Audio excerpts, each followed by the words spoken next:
Kamu udah ngelewatin bab 1, lanjut bab 2, dan sekarang mentok di bab 3.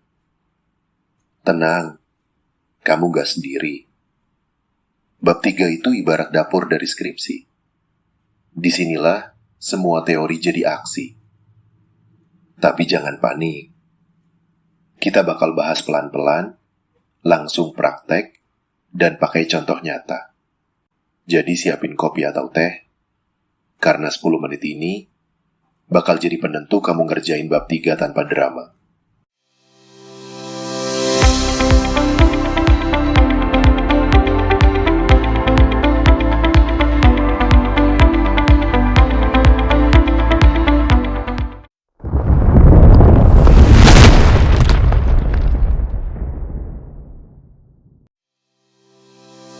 Oke, sebelum bedah kita pahami dulu. Bab 3 itu bagian metode penelitian.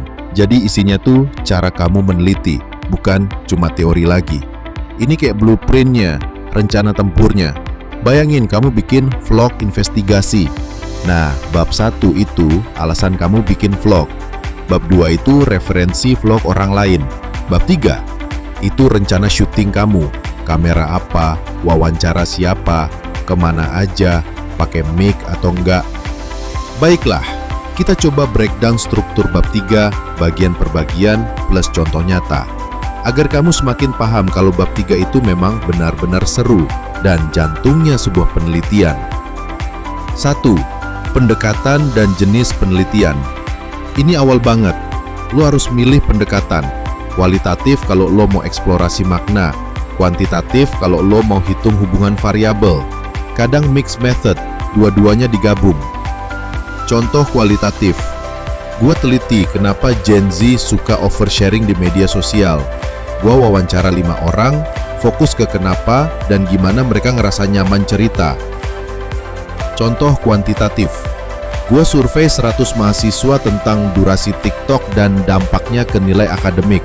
Terus analisis datanya. 2. Lokasi dan waktu penelitian.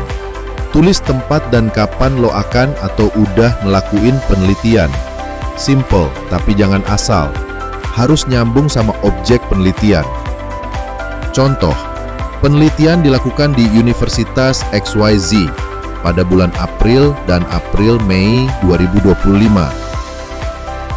3. Populasi dan sampel, satu subjek penelitian.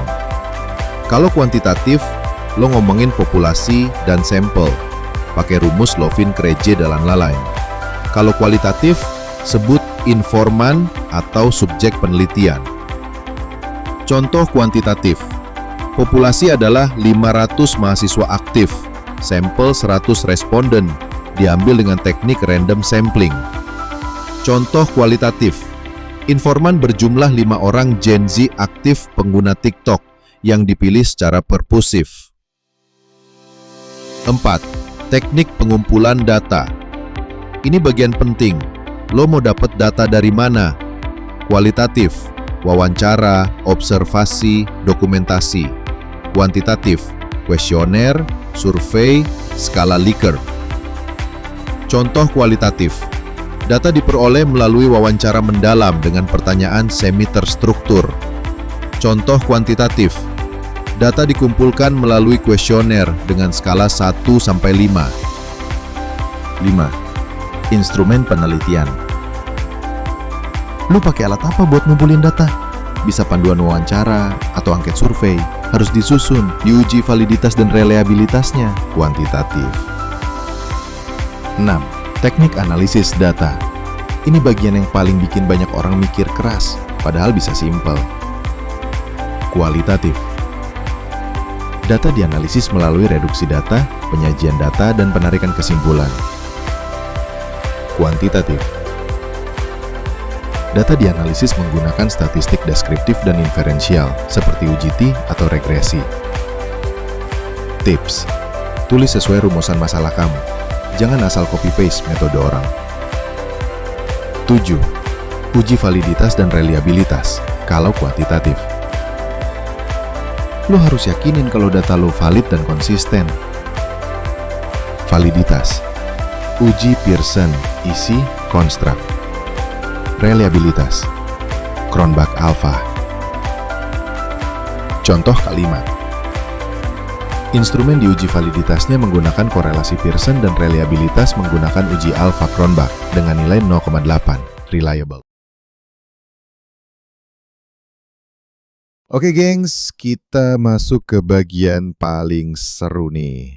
Bagian yang sering bikin panik. Gimana sih nulis bab 3 itu sebenarnya? Tenang, kita bakal bedah langsung, nggak pakai teori ribet. Bayangin, kamu lagi bikin skripsi tentang pengaruh intensitas nonton TikTok terhadap produktivitas mahasiswa. 3.1 Pendekatan dan jenis penelitian. Karena kita pengen tahu, ada nggak sih hubungan antara kebiasaan nonton TikTok sama produktivitas kuliah?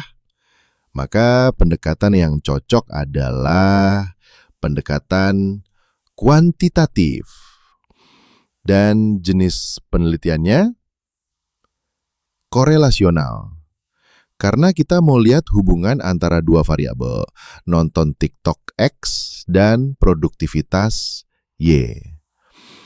Tulisannya kayak gini. Penelitian ini menggunakan pendekatan kuantitatif dengan jenis penelitian korelasional. Tujuannya adalah untuk mengetahui ada tidaknya hubungan antara intensitas menonton TikTok dan tingkat produktivitas mahasiswa. 3.2 Lokasi dan waktu penelitian. Misalnya, kamu ambil lokasi di kampus kamu sendiri. Misal, Universitas Gen Z Digital. Dilakukan bulan Maret sampai April 2025. Contoh tulisannya. Penelitian ini dilaksanakan di Universitas Gen Z Digital pada bulan Maret hingga April 2025. 3.3 Populasi dan sampel. Populasinya siapa? Mahasiswa aktif dong. Sampelnya, misalnya kamu ambil 100 orang dari total 500 mahasiswa dengan teknik random sampling. Contoh, populasi dalam penelitian ini adalah seluruh mahasiswa aktif Universitas Gen Z Digital yang berjumlah 500 orang. Teknik pengambilan sampel yang digunakan adalah random sampling dengan jumlah sampel sebanyak 100 mahasiswa yang dipilih secara acak. 3.4 Teknik pengumpulan data. Karena ini penelitian kuantitatif, kita pakai angket ya. Isinya skala frekuensi nonton TikTok. Berapa jam per hari, kapan aja biasanya nonton. Skala produktivitas. Misal, frekuensi mengerjakan tugas, kehadiran, dan sebagainya. Contoh, data dikumpulkan menggunakan angket tertutup dengan skala Likert. Terdapat 2 bagian dalam kuesioner. Pertama mengenai intensitas menonton TikTok, frekuensi, durasi, dan waktu nonton, dan kedua mengenai produktivitas akademik, tugas selesai, kehadiran kelas, dan fokus belajar. 3.5 Instrumen penelitian. Nah, di sini kamu jelaskan alat ukurnya tadi. Jangan lupa, setiap indikator kamu ambil dari teori ya. Misal, teori produktivitas belajar atau time management. Contoh, instrumen yang digunakan adalah kuesioner yang disusun berdasarkan teori penggunaan media sosial dan teori produktivitas belajar. Setiap indikator dalam instrumen dikembangkan menjadi beberapa butir pernyataan yang diukur dengan skala Likert 1-5. 3.6 Teknik analisis data.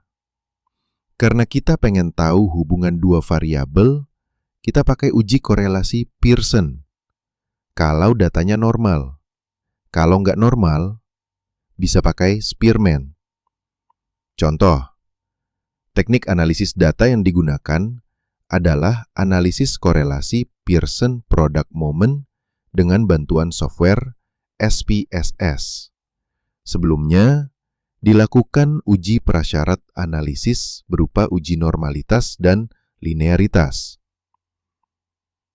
3.7. Uji validitas dan reliabilitas. Uji validitas buat tahu item-item kuesioner kamu nembak ke arah yang benar atau enggak. Uji reliabilitas, konsistensi alat ukur. Ceknya pakai Cronbach Alpha. Nilai di atas 0,6 itu udah oke. Contoh, uji validitas dilakukan menggunakan korelasi Pearson terhadap setiap item kuesioner. Item dikatakan valid jika nilai R hitung mengol R tabel.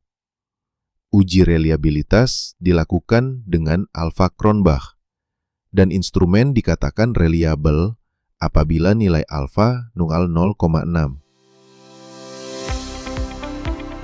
Teman-teman, berikut ini beberapa kesalahan umum mahasiswa dalam menulis bab 3. 1. Terlalu umum, gak spesifik. 2. Gak nyambung sama bab 1. 3. Gak tahu bedanya teknik dan instrumen. 4. Gak nyantumin validitas. 5. Asal ambil metode orang lain tanpa adaptasi. Intinya, lo pahami dulu gengs bab 3, seperti yang udah gue bahas secara lengkap tadi, ya. Kalau perlu, lo download template yang gue sediain di deskripsi video ini agar lo makin tercerahkan. Skripsi itu mudah. Yakinkan diri lo skripsi itu mudah. Dan ingat nih, bab 3 itu bukan monster. Dia cuma butuh lo ngambil keputusan. Lo mau riset pakai cara apa? Wawancara, survei, dan setelah lo ngerti, nulisnya jadi gampang banget. Kalau video ini bantu lo, kasih like, share ke teman yang lagi skripsi juga. Dan komen, lanjut bab 4 bang, kalau lo pengen kita bahas bab selanjutnya. Atau malah ingin memperdalam bab-bab sebelumnya. Terima kasih gengs, salam Abedapu.